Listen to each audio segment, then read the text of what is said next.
손녀의 첫 돌잔치 날 며느리는 시어머니가 가난하고 촌스럽다며 저를 문 밖으로 내쫓았습니다. 평생을 바친 아들마저 외면하자 저는 조용히 결심했죠. 아무도 몰랐던 제 수십억 재산의 진짜 주인이 누구인지 똑똑히 보여주기로요. 이 어머니의 마지막 선택을 끝까지 지켜봐 주세요. 제 나이 78, 최은이에요. 이른 아침 마포의 낡은 아파트에서 창밖을 내다보는 게 제 하루의 시작이죠. 저 멀리 한강다리 위로 차들이 깨어나기 시작하고 동네 골목에서는 이제 막 하루를 여는 사람들의 분주함이 느껴져요. 이 집에 산지 벌써 40년이 넘었네요. 남편과 함께 이 집에 들어와 아들 지훈이를 낳고 키웠으니 집 안구석구석 제 젊은 날의 땀과 눈물이 배어 있지 않은 곳이 없어요. 아침 햇살이 낡은 자개장 위에서 부서지는 걸 보고 있으면 꼭 먼저 간 남편이 잘 지내냐고 말을 거는 것 같아요. 남편이 남겨준 강남의 빌딩이나 명동 땅, 통장에 찍힌 액수 같은 건 이 동네 사람들은 아무도 몰라요. 그저 평생 남대문 시장에서 작은 국밥집을 하며 악착같이 살아온 인심 좋은 할머니로만 알죠. 그게 편하기도 하고 또 그게 제 모습이기도 하니까요. 남편은 입버릇처럼 말했어요. 제 손으로 벌지 않은 돈은 사람을 게으르게 만든다고, 자식이라고 예외는 아니라면서요. 그래서 저도 지훈이에게만큼은 우리의 재산을 숨겨왔어요. 그게 아이를 위한 길이라고 믿었죠. 대충 아침을 챙겨 먹고 장바구니를 들고 나서는 길, 골목은 언제나처럼 정겨워요. 어머니, 오늘 안색이 좋으시네. 오늘 물건 좋은 거 들어왔어요. 한번 보고 가요. 수십 년을 봐온 얼굴들이 건네는 인사에 저도 모르게 웃음이 나요. 이게 사람 사는 정이구나 싶죠. 남대문 시장에서 국밥집을 할 때도 그랬어요. 뜨거운 김이 훅 끼치는 주방에서 하루 종일 서서 일하는 건 고됐지만 잘 먹었습니다. 하며 나가는 손님들 얼굴 보는 낙으로 살았거든요. 집으로 돌아와 먼지 쌓인 앨범을 꺼내봤어요. 빛바랜 흑백 사진 속에는 풋풋한 저와 남편, 그리고 갓난아기인 지훈이가 웃고 있네요. 남대문 시장 한 귀퉁이 허름한 가게 앞에서 찍은 사진이에요. 저 국밥집 하나로 우린 참 많은 걸 잃었어요. 밤낮 없이 일하고 허리띠 졸라매며 돈을 모았죠. 남편은 참 현명한 사람이었어요. 다들 미쳤다고 할 때 허허벌판이던 강남의 작은 땅을 사두고 명동의 낡은 상가 건물을 사들였죠. 그땐 그저 당신 뜻이니 믿고 따랐는데 세월이 지나고 보니 그게 우리 가족의 인생을 바꿔놓은 거대한 자산이 되어 있더군요. 사진 속 남편의 웃는 얼굴을 쓰다듬고 있는데 전화벨이 울렸어요. 화면에 우리 아들이라는 이름이 뜨자 심장이 쿵 내려앉는 것 같았죠. 반가운 마음 반, 서운한 마음 반이었달까요? 지훈아. 네, 어머니, 별일 없으시죠? 그럼 별일 있겠니? 넌 바쁘지? 밥은 잘 챙겨 먹고 다니고? 네, 그럼요. 잘 챙겨 먹고 있어요. 어머니도 식사 잘 챙기세요. 제가 지금 회의 들어가야 해서 다음에 또 전화 드릴게요. 전화는 채 5분을 넘기지 못했어요.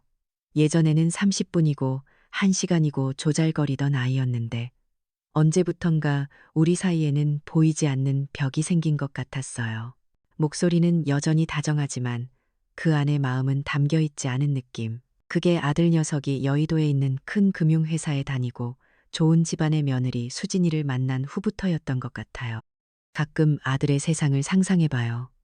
높고 반짝이는 유리 건물, 값비싼 양복을 입은 사람들, 쉴 새 없이 숫자가 오가는 모니터. 그 속에서 살아남으려면 얼마나 치열할까 싶어요.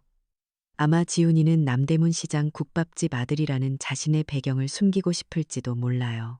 주말마다 골프를 치러 다니고 자식들은 해외 유학을 보내는 동료들 사이에서 기죽고 싶지 않겠죠. 그 마음을 이해 못하는 건 아니에요. 그래서 더 가슴이 아프죠. 며느라이는 오죽할까요? 수진이는 처음 우리 집에 인사 왔을 때부터 이 낡고 좁은 아파트를 보며 스쳐 지나가던 그 미묘한 표정을 저는 잊을 수가 없어요. 요즘은 스마트폰으로 다른 사람들 사는 모습을 다 들여다볼 수 있다면서요? 아마 수진이의 소셜미디어에는 온통 명품 가방, 고급 레스토랑, 해외여행 사진으로 가득할 거예요. 예쁜 손녀 하윤이에게 최고급 유기농 이유식을 먹이고 명품 아기 옷을 입힌 사진도 올리겠죠. 하지만 그 수많은 사진 속에 시어머니인 제 자리는 단 한 번도 없었어요. 마치 처음부터 존재하지 않았던 사람처럼요. 그 아이가 만들어 놓은 완벽하고 화려한 세상에 저 같은 촌스러운 할머니는 어울리지 않는다고 생각하는 거겠죠. 그런 생각들이 꼬리에 꼬리를 물자 갑자기 아들 얼굴이 너무 보고 싶어졌어요. 그리고 며느리와 손녀에게 뭐라도 해주고 싶은 마음에 저는 다시 장바구니를 챙겨들었어요. 지훈이가 어릴 때 정말 좋아했던 장조림이랑 정성껏 말린 취나물을 좀 볶아주려고요. 제 손맛이 담긴 음식을 먹으면 아들도 옛날 생각에 마음이 조금은 열리지 않을까 하는 헛된 기대를 품었던 것 같아요. 반찬을 정성껏 만들어 플라스틱 통에 나눠 담고 버스를 몇 번이나 갈아타고 강남의 아들네 집으로 향했어요. 아파트 입구부터 제가 사는 동네와는 공기부터 다른 것 같았어요. 로비는 번쩍이는 대리석으로 꾸며져 있었고 사람들의 옷차림도 하나같이 세련됐죠. 제 몸에 밴 남대문 시장의 냄새와 낡은 옷차림이 괜히 부끄러워지는 순간이었어요. 초인종을 누르자 잠시 후에 문이 열렸어요. 수진이었죠. 저를 보는 순간 아이의 얼굴에 스쳐 지나간 건 반가움이 아니라 당혹감과 약간의 짜증이었어요. 하지만 이내 능숙하게 표정을 감추고 상냥한 목소리로 말하더군요. 어머님, 웬일이세요? 오시기 전에 연락이라도 주시지. 그냥 우리 지훈이 좋아하는 반찬 좀 해왔어. 하윤이도 보고 싶고. 제 손에 들린 반찬통을 본 며느리는 예의 바르지만 단호한 목소리로 말했어요. 그 목소리가 칼날처럼 제 가슴을 베는 것 같았죠. 어머니, 고생 안 하셔도 되는데 저희는 요즘 하윤이 유기농으로만 먹여서요. 이런 건 좀. 그 순간 거실 안쪽에서 지훈이가 나왔어요. 저와 눈이 마주친 아들은 어쩔 줄 몰라 하며 시선을 피했어요. 아내와 어머니 사이에서 옴짝달싹 못하는 그 모습이 어찌나 안쓰럽고 또 원망스럽던지 지훈이는 그저 멋쩍게 웃으며 어머니, 여기까지 어떻게 오셨어요? 하고 말끝을 흐릴 뿐이었죠. 저는 더 이상 아무 말도 할 수 없었어요. 반찬통을 현관문 앞에 내려놓고 그냥 돌아설 수밖에 없었죠. 그럼 다음에 보자. 그 말을 끝으로 닫히는 문을 보는데 우리 모자 사이에 있던 그 보이지 않는 벽, 이제는 정말로 단단하고 차가운 문이 되어버렸다는 걸 깨달았어요. 다시 버스를 타고 마포의 집으로 돌아오는 내내 무릎 위에 놓인 빈 장바구니가 천근만근처럼 무겁게 느껴졌답니다. 그날 이후 며칠은 시간이 어떻게 흘렀는지 모르겠어요. 텅 빈 집안에 홀로 앉아 창밖만 멍하니 바라보았죠. 며느라이의 차가운 눈빛과 아들의 외면이 심장에 박힌 가시처럼 계속 저를 찔러댔어요. 입맛도 없고 밤에는 잠도 오지 않았죠. 평생을 바쳐 이룬 가족인데 어쩌다 이리도 멀고 차가운 사이가 되었을까. 제 존재 자체가 그 아이들에게는 이제 그저 거추장스러운 짐일 뿐일까. 그런 생각들이 머릿속을 떠나지 않았어요. 그러다 며칠 뒤 도저히 안 되겠어서 다시 아들네 집으로 향했어요.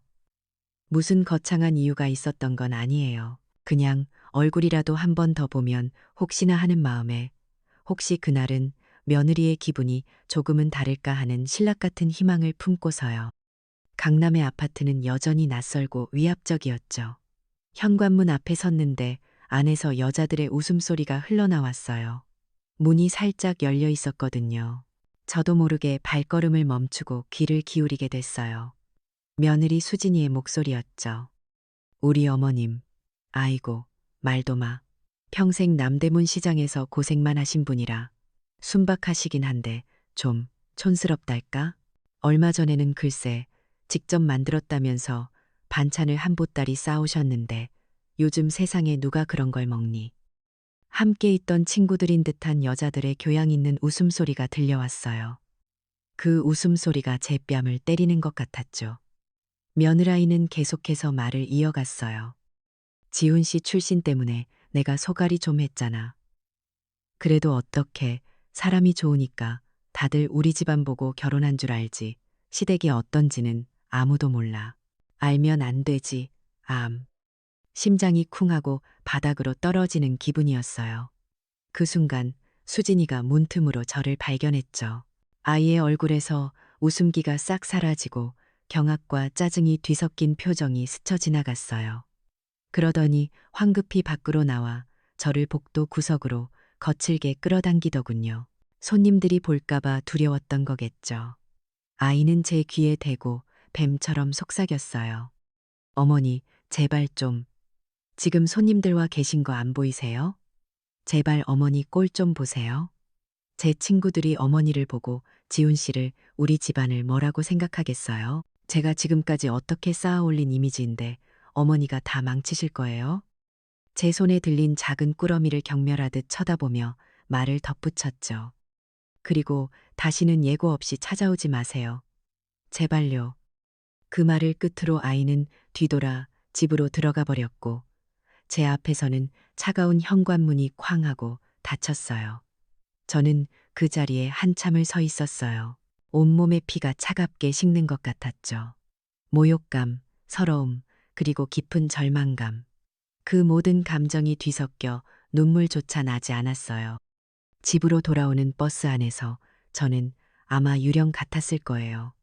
창밖으로 스쳐 지나가는 서울의 화려한 풍경이 그날따라 참 비정하게 느껴졌어요. 그날 밤 저는 뜬 눈으로 밤을 새웠어요. 수진이의 목소리가 귓가에서 떠나지 않았죠. 내가 정말 그런 존재일까? 내 아들의 앞길을 막는 부끄러운 과거일 뿐일까? 수십 년의 세월이 송두리째 부정당하는 기분이었어요. 그렇게 절망의 가장 깊은 바닥을 헤매고 있을 때였어요. 새벽녘 머리맡에 둔 휴대폰이 짧게 울렸죠. 아들 지훈이에게서 온 문자 메시지였어요. 이제 막 잠에서 깬 듯한 손녀 하윤이의 사진과 함께 짧은 글이 적혀 있었죠. 어머니, 하윤이 곧 첫돌이에요. 그 짧은 문장이 꺼져가던 제 마음속에 작은 불씨 하나를 던졌어요. 첫돌. 그래, 우리 하윤이의 첫돌이었죠. 돌잔치는 그냥 생일 파티가 아니잖아요. 한 아이가 세상에 태어나 1년을 무사히 보낸 것을 축하하고 앞으로의 복을 빌어주는 온 가족의 중요한 의식이죠. 어쩌면 이게 마지막 기회일지도 모른다는 생각이 들었어요. 그 차가운 벽을 허물고 가족의 자리를 되찾을 수 있는 마지막 기회. 며느라이가 저를 무시하는 이유는 결국 하나였어요. 제가 가난하고 촌스럽다고 생각하기 때문이죠. 그렇다면 제 진짜 모습을 보여주면 되지 않을까. 제 진심뿐만 아니라 제가 가진 힘을 보여준다면 적어도 제 손녀의 할머니로서 마땅히 받아야 할 존중은 받을 수 있지 않을까. 저는 그날 밤 아주 중요한 결심을 했어요. 먼저 간 남편과의 약속을 이번 한 번만은 깨뜨리기로요. 다음 날 아침, 저는 몇 년 만에 광화문에 있는 변호사 사무실을 찾았어요. 남편 살아생전부터 우리 집안일을 도맡아온 아들처럼 믿음직한 사람이죠. 저는 그에게 제 뜻을 밝혔어요. 손녀 하윤이의 이름으로 강남에 있는 20억짜리 빌딩을 증여하고 싶다고요. 변호사는 제 갑작스러운 결정에 걱정스러운 눈빛을 보냈지만 제 의지가 확고하다는 것을 알고는 묵묵히 서류 준비를 시작했어요. 그리고는 종로 3가로 향했죠. 수십 년 단골인 귀금속 가게가 그곳에 있거든요. 지훈이 돌 때도 그 집에서 순금 돌반지를 맞췄었는데 세월이 흘러가게 주인 할아버지는 아들에게 자리를 물려줬지만 그 솜씨와 신용은 변함이 없었어요. 저는 손녀의 이름이 새겨진 묵직한 순금 도장과 복을 기원하는 의미가 담긴 예쁜 돌팔찌를 주문했어요. 돈으로 살 수 없는 가문의 전통과 할머니의 사랑을 전해주고 싶었죠. 마지막 준비는 제 마포집, 낡은 자개장, 깊숙한 곳에서 시작됐어요. 장롱 문을 열자 나프탈렌 냄새와 함께 켜켜이 쌓인 세월의 향기가 풍겨왔죠. 저는 그 안에서 조심스럽게 비단 보자기에 쌓인 옷 한 벌을 꺼냈어요. 50년 전 시어머니께서 제게 물려주신 고운 비치색 한복이었어요. 지훈이 결혼식 때도 입었고 집안의 중요한 날마다 저와 함께했던 옷이죠. 이 한복은 단순한 옷이 아니라 우리 가족의 역사 그 자체였어요. 이 옷을 입고 하윤이의 돌잔치에 할머니로서 당당하게 앉아 있는 것. 그것이 저의 마지막 자존심이자 희망이었어요. 모든 준비를 마치고 나니 마음에 조금은 평화가 찾아오는 것 같았어요. 며칠간 저를 짓누르던 무력감 대신 이제는 할 수 있다는 작은 용기가 생겨났죠. 저는 떨리는 마음으로 지훈이에게 전화를 걸었어요. 지훈아, 하윤이 돌잔치 준비는 잘 되어가니? 할미가 우리 강아지 선물도 다 준비해 놨는데. 제 목소리는 기대감으로 한껏 들떠 있었어요. 하지만 수화기 너머로 들려온 아들의 목소리는 어딘지 모르게 머뭇거리고 있었죠. 아, 네, 어머니. 그럼요. 준비 잘 되어가고 있죠. 그래? 어디서 하니? 할미가 일찍부터 가서 도울 일 있으면 돕고 싶구나. 아니에요, 어머니. 뭘 도우시려고요? 그냥 편하게 몸만 오시면 돼요. 저희가, 저희가 다 알아서 할게요. 지훈이는 제가 장소나 시간을 구체적으로 물으려 할 때마다 교묘하게 말을 돌렸어요. 그 순간 제 마음 속에서 애써 피워 올렸던 희망의 불씨 위로 차가운 물 한 방울이 툭 하고 떨어지는 기분이었어요. 뭔가 이상했죠. 아들의 목소리에는 기쁨이 아니라 무언가를 숨기려는 초조함이 묻어 있었거든요. 전화를 끊고 나서도 한참 동안 불길한 예감을 떨칠 수가 없었어요. 저는 곱게 다려놓은 비취색 한복을 바라보며 과연 내가 이 옷을 입을 날이 올 수 있을까 가만히 되뇌어 볼 뿐이었죠. 아들과의 통화가 끝나고 나서도 그 불길한 느낌은 좀처럼 가시질 않았어요. 제 마음 한구석에 차갑고 무거운 돌덩이가 내려앉은 기분이었죠. 애써 괜찮다고 내가 너무 예민하게 구는 거라고 스스로를 다독였지만 아들의 떨리던 목소리와 어색한 변명들이 자꾸만 귓가에 맴돌았어요. 며칠 동안은 아무것도 손에 잡히지 않았어요. 그저 멍하니 앉아 다가올 돌잔치 날만 기다렸죠.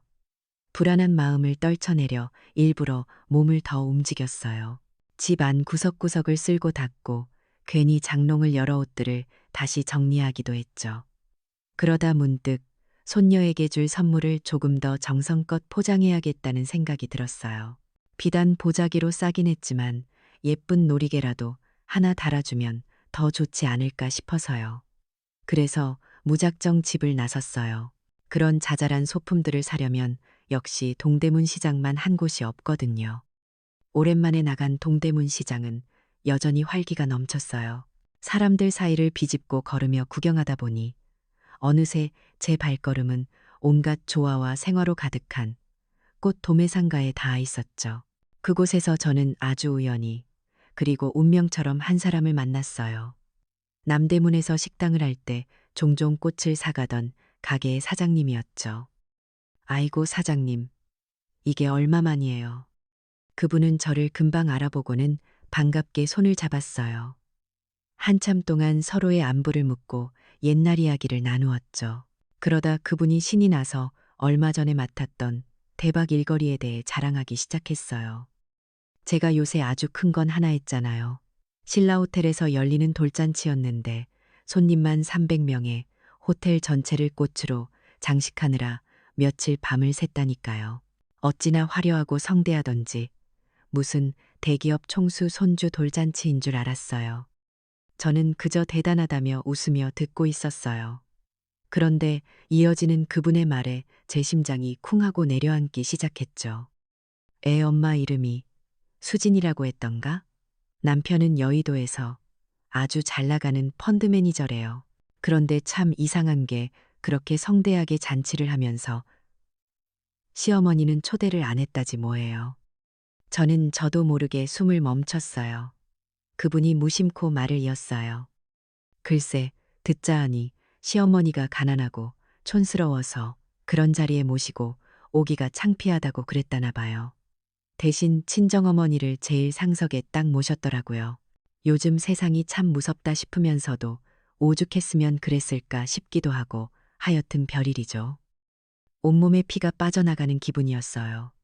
세상에 수진이라는 이름이 얼마나 많고 여의도의 펀드 매니저가 얼마나 많겠어요. 아닐 거라고 설마 내 아들 내외 이야기일 리가 없다고 수없이 되뇌었지만 심장은 걷잡을 수 없이 두근거렸어요. 저는 떨리는 손으로 휴대폰을 꺼내 아들에게 전화를 걸었어요. 제발 아니라고 말해주길 바라면서요. 지훈아, 혹시 하윤이 돌잔치 신라 호텔에서 하니? 제 목소리가 얼마나 떨렸을까요? 수화기 너머의 아들은 순간 말이 없었어요.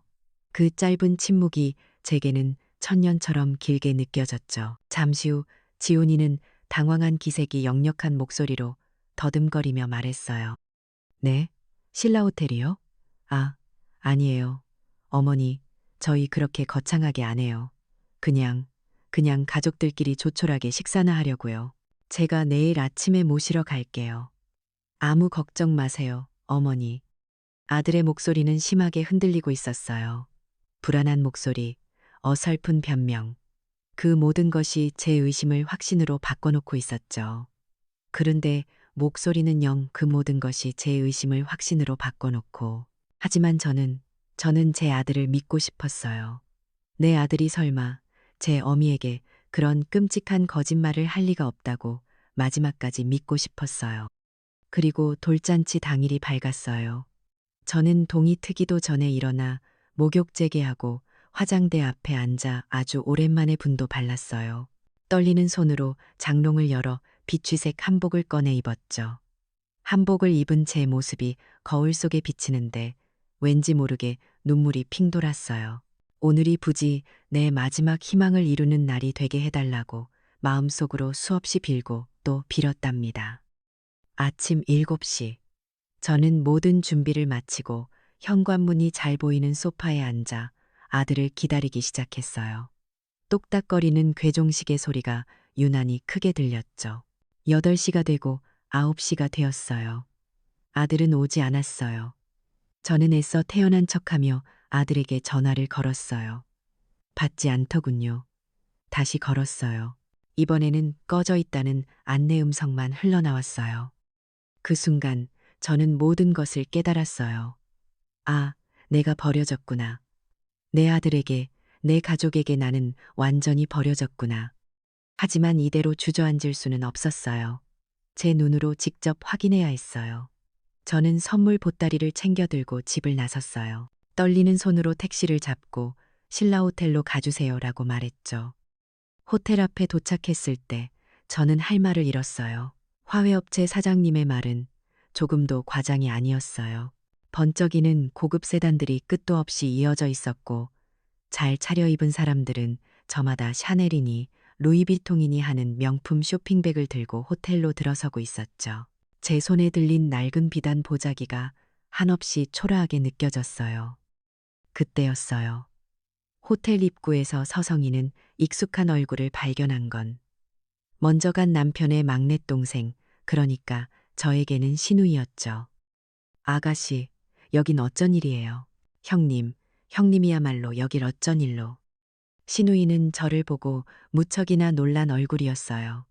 그리고는 제게 충격적인 사실을 알려주었죠. 오늘이 하윤이 돌잔치가 맞는데 친가 쪽 식구는 아무도 초대받지 못했다는 것을요. 아무리 그래도 어떻게 이럴 수가 있어요, 형님. 이건 정말 경우가 아니잖아요. 시누이는 분통을 터뜨렸어요. 그리고는 제게 휴대폰 하나를 내밀었죠. 잠시 안에 들어갔다 온 조카가 몰래 찍어온 영상이라면서요. 저는 떨리는 손으로 작은 화면을 들여다보았어요. 영상 속에는 눈이 부시게 화려한 연회장이 펼쳐져 있었어요. 수많은 사람들이 웃고 떠들고 있었고 단상 위에는 제 아들 지훈이와 며느리 수진이가 하윤이를 안고 서 있었죠. 그리고 사회자가 우렁찬 목소리로 외쳤어요. 자, 그럼 이 자리에 귀한 걸음을 해주신 우리 하윤이의 너무나도 사랑하는 할머님을 큰 박수로 모시겠습니다. 한미경 여사님. 한미경. 그건 수진이의 친정어머니 이름이었어요. 영상 속에서 곱게 한복을 차려입은 사부인이 환하게 웃으며 단상으로 올라가고 제 아들과 며느리는 그녀를 부축하며 활짝 웃고 있었죠. 그 순간 제 세상이 무너져 내렸어요. 휴대폰이 손에서 떨어지는 것도 몰랐어요. 저는 아무 생각 없이 호텔을 빠져나왔어요. 어느새 하늘에서는 차가운 비가 쏟아지기 시작했더군요. 빗물인지 눈물인지 모를 액체가 뺨을 타고 흘러내렸어요. 곱게 차려입은 비취색 한복이 흠뻑 젖어 몸에 감겨왔고 품에 안고 있던 20억짜리 빌딩 증여 서류도 축축하게 젖어 글씨가 번져갔죠. 하지만 아무 상관없었어요. 그 모든 것이 이제는 아무 의미 없는 휴지 조각에 불과했으니까요. 저는 쏟아지는 비를 온몸으로 맞으며 목적지도 없이 서울의 낯선 거리를 정처 없이 헤맬 뿐이었어요. 어떻게 집까지 돌아왔는지 기억이 잘 나지 않아요. 온몸은 흠뻑 젖어 덜덜 떨렸고 머릿속은 텅 빈 것처럼 아무 생각이 나지 않았죠. 빗속을 얼마나 헤맸을까. 정신을 차리고 보니 익숙한 마포의 아파트 현관문 앞이더군요. 젖은 손으로 겨우 열쇠를 돌려 문을 열었을 때 저는 거실에 켜진 따뜻한 불빛과 함께 저를 보고 달려나오는 한 아이를 마주했어요. 할머니, 어디 계셨어요? 하루 종일 전화도 안 받으시고. 가은이었어요. 어릴 적 부모님을 잃고 제가 거둬 손녀처럼 키운 아이. 지금은 어엿한 사회인이 되어 독립했지만 여전히 저를 친할머니처럼 따르는 속 깊은 아이죠. 제 몰골을 본 가은이의 얼굴이 하얗게 질렸어요. 하지만 아이는 왜 이리 늦었냐, 무슨 일이 있었냐 묻지 않았어요. 그저 말없이 저를 부축해 안으로 이끌었죠. 가은이는 저를 따뜻한 물이 받아진 욕실로 데려가고 흠뻑 젖어 몸에 감겨오는 비치색 한복을 조심스럽게 벗겨주었어요. 그리고는 마른 수건으로 제 머리를 꼼꼼히 말려주고 따뜻한 잠옷을 입혀주었죠. 뜨거운 김이 올라오는 생강차를 끓여와 제 손에 쥐어주기까지 아이는 한마디도 묻지 않았어요.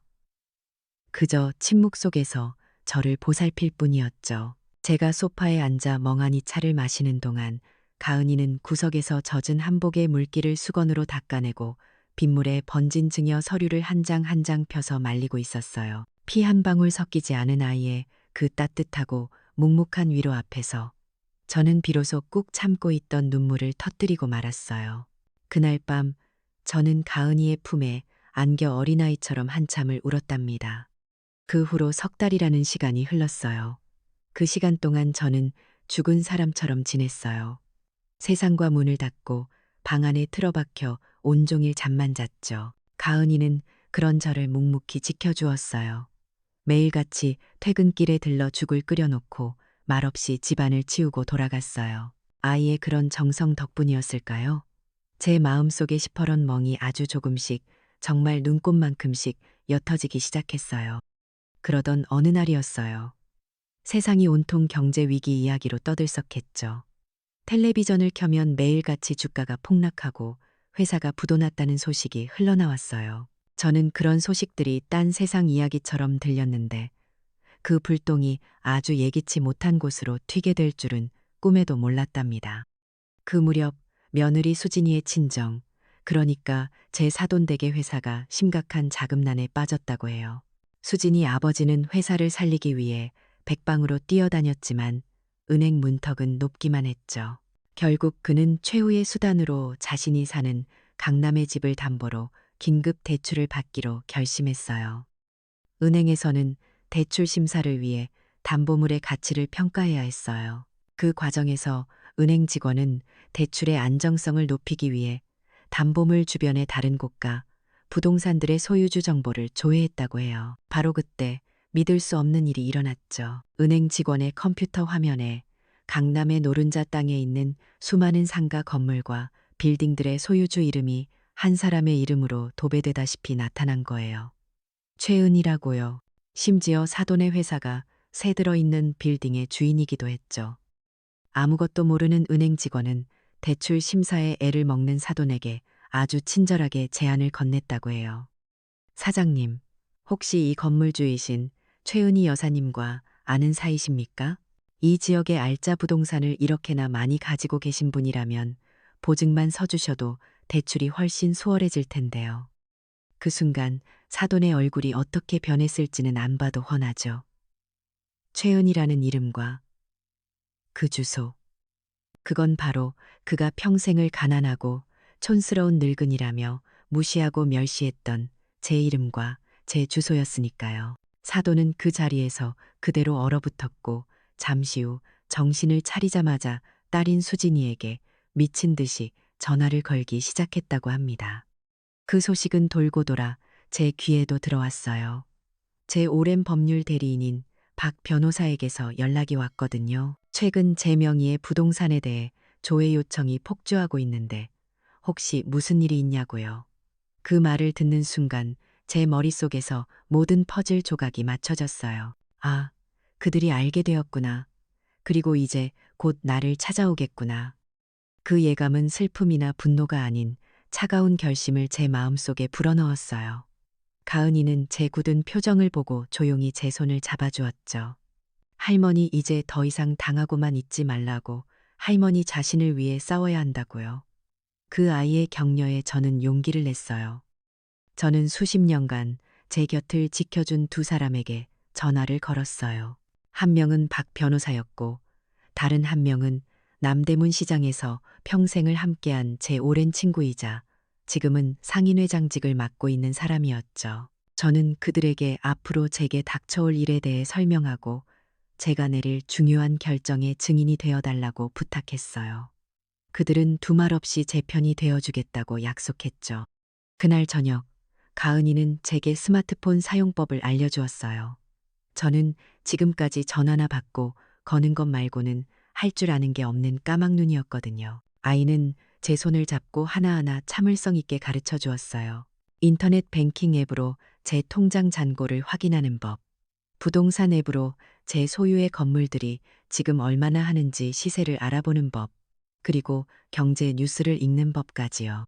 처음에는 돋보기를 쓰고도 한참을 들여다봐야 했지만 제 손가락으로 직접 숫자를 확인하고 정보를 찾아보는 그 과정이 제게는 아주 새로운 경험이었어요. 화면에 찍힌 어마어마한 액수의 숫자들이 이제는 더 이상 남편이 남겨준 막연한 유산이 아니라 제가 직접 통제하고 사용할 수 있는 강력한 힘이라는 것을 깨닫게 해주었죠. 저는 더 이상 슬픔에 잠긴 늙은이가 아니었어요. 저는 조용히 그리고 아주 차갑게 다가올 전쟁을 준비하기 시작했답니다. 현재 상황. 주인공 최은희는 양딸 이가은의 보살핌으로 절망에서 벗어나 심리적 안정을 되찾았어요. 자신의 재산이 사돈댁에 알려진 것을 인지하고 다가올 탐욕에 맞서기 위해 차갑게 결심을 굳힌 상태예요. 주요 인물. 주인공 최은희, 슬픔을 결단력으로 바꾸고 자신의 자산을 지키기 위한 반격을 준비하고 있어요. 조력자 이가은, 양딸, 변호사 남대문 상인회장, 주인공의 든든한 지지 기반. 적대자 강수진 며느리, 박지훈 아들. 재산을 노리고 접근할 것이 확실시되는 재정적 위협 세력. 기타 없음. 주요 사건. 양딸 이가은의 헌신적인 보살핌 덕분에 주인공은 깊은 절망에서 회복하고 진정한 가족의 의미를 깨달았어요. 경제 위기로 자금난에 빠진 사돈이 은행 대출 과정에서 우연히 주인공의 막대한 재산을 발견했죠. 주인공은 변호사와 옛 친구 등 자신의 인적 네트워크를 활성화하고 스마트폰으로 자산을 직접 관리하기 시작했어요. 기억해야 할 중요 정보. 밝혀진 비밀. 주인공의 막대한 부가 이제 적대자인 아들 내외와 사돈댁에 알려졌어요. 아이템, 능력. 막대한 자산과 더불어 충성스러운 조력자 네트워크, 기초적인 디지털 활용 능력을 갖추게 됐어요. 기한, 목표. 아들 내외가 재산을 요구하며 찾아오기 전에 선제적으로 대응하는 것이 시급한 목표예요. 관계. 이가은과의 유대는 더욱 깊어졌고 아들 가족과는 재산을 둘러싼 대결 구도가 형성되었죠. 미해결 문제. 아들 내외가 언제, 어떤 방식으로 재산을 요구하며 접근해 올 것인가? 그들의 탐욕에 맞설 주인공의 구체적인 계획은 무엇인가? 다음 챕터를 위한 설정. 마무리 상황. 조력자들의 지지 속에서 반격을 준비하며 단단히 각성한 상태로 끝났어요. 긴장감, 갈등. 재산을 차지하려는 아들 내외의 노골적인 탐욕과 이를 지키려는 주인공의 정면 대결이 임박했죠. 예상 전개, 아들 내외가 위선적인 태도로 접근해 돈을 요구하며 클라이맥스인 반격이 시작될 거예요. 제 마지막 선언에 수진이의 얼굴에서 두려움이 스쳐 지나가는 것을 보았지만 그 감정은 금세 추악한 분노로 바뀌었어요. 아이는 이성을 잃고 괴성을 지르며 제게 달려들어 테이블 위의 서류들을 갈기갈기 찢어버렸죠. 미쳤어. 이 할망구가 진짜 미쳤어. 저 여우 같은 년한테 홀려서 정신이 나갔구나. 어떻게 피 한 방울 안 섞인 잡것한테 박씨 집안 재산을 다 넘겨? 그 돈은 내 아들 돈이야. 내 손녀 돈이고 결국엔 내 돈이라고. 아이는 서류 조각들을 허공에 뿌리며 제 멱살이라도 잡을 것처럼 달려들었어요. 그 옆에서 넋이 나간 듯 주저앉아 있던 지훈이가 마침내 무너져 내렸죠. 아들은 제 앞에 무릎을 꿇고 바닥에 이마를 찌으며 오열하기 시작했어요. 어머니, 제가 잘못했어요. 어머니, 제가 죽일 놈이에요. 아들은 돈 때문이 아니라고, 아내의 막말을 막지 못한 못난 놈이라고, 어머니를 외롭게 한 불효자라고 울부짖었어요. 그 눈물은 진심이었겠죠. 하지만 너무 늦은 후회였어요. 끓는 물에 대고 나서야 뜨거운 줄 알았고, 심장이 찢어지고 나서야 아픈 줄 안 거죠. 수진이는 그런 아들의 모습이 역겹다는 듯 남편의 팔을 거칠게 잡아 끌며 일으켜 세우려 했어요. 저는 그 아수라장을 그저 조용히 지켜만 보았어요. 더 이상 화도 나지 않았고 눈물도 흐르지 않았죠. 제 마음은 그저 차갑고 고요할 뿐이었어요.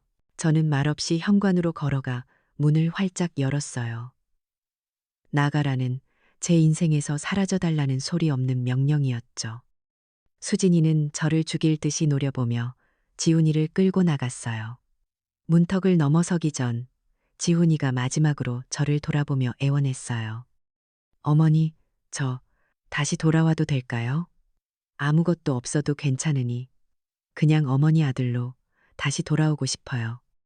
저는 아들을 돌아보지 않은 채 텅 빈 복도를 향해 나지막이 말했어요. 이 집 문은 언제나 열려 있을 게다. 하지만 한번 부서진 내 마음이 다시 열리려면 아주 오랜 시간이 필요할 게야. 그렇게 제 인생의 가장 길고 혹독했던 폭풍이 지나갔어요. 어느새 3년이라는 세월이 흘렀네요. 강물처럼 바람처럼 시간은 모든 것을 제자리로 돌려놓거나 혹은 새로운 자리로 옮겨놓더군요. 수진이가 저를 상대로 걸었던 성년후견인 지정소송은 당연히 기각되었어요. 제 법적 준비는 완벽했고 제 편에는 사회적으로 존경받는 증인들이 있었으니까요. 재산을 한 푼도 얻지 못하게 되자 아이는 기다렸다는 듯 지훈이와 이혼했어요. 설상가상으로 친정 사업마저 부도가 나면서 그 화려했던 삶은 한순간에 막을 내렸다고 들었어요. 저는 그 사이 정들었던 마포의 아파트를 떠나 지금은 가은이가 운영하는 작은 북카페 근처의 아담한 집에서 살고 있어요. 제 도움으로 문을 연 카페, 희망의 나무는 이제 동네의 명물이 되었죠. 단순한 카페가 아니라 갈 곳 없는 위기 청소년들에게 바리스타 교육을 시키고 잠자리를 내어주는 따뜻한 쉼터가 되었거든요. 저는 그곳 아이들의 정신적 할머니가 되었어요. 아이들에게 남편에게서 배운 구수한 국밥 끓이는 법을 가르쳐주고 인생 이야기를 들려주며 남은 생에 새로운 의미를 찾았죠. 가끔 가은이는 제가 아이들과 함께 요리하는 모습을 영상으로 찍어 할매 손맛이라는 이름으로 유튜브에 올리기도 하는데 그걸 보는 재미도 쏠쏠하답니다. 아들 지훈이에 대한 소식도 간간히 들려왔어요. 이혼 후 홀로 하윤이를 키우게 된 아들은 화려했던 여의도를 떠나 저희 부부가 그랬던 것처럼 시장 한켠에 작은 식당을 차렸다고 해요. 고된 삶의 얼굴은 반쪽이 되었지만 아내의 그늘에서 벗어난 그 눈빛은 예전보다 훨씬 편안해 보인다는 소문이었죠. 들리는 말에 의하면 아들은 매일 밤가게 문을 닫고 저에게 보내지 못할 편지를 쓴다고 했어요. 하루 동안 있었던 일들, 하윤이가 커가는 모습, 그리고 가슴 깊이 묻어둔 참회와 용서를 구하는 말들을요. 그러던 어느 화창한 봄날이었어요. 주말 오후 창가에서 꾸벅꾸벅 졸고 있는데 집 앞에 선 익숙한 그림자에 잠이 깼어요. 지훈이었어요. 훌쩍 자라 이제는 5살이 된 하윤이의 손을 꼭 잡고 서 있었죠.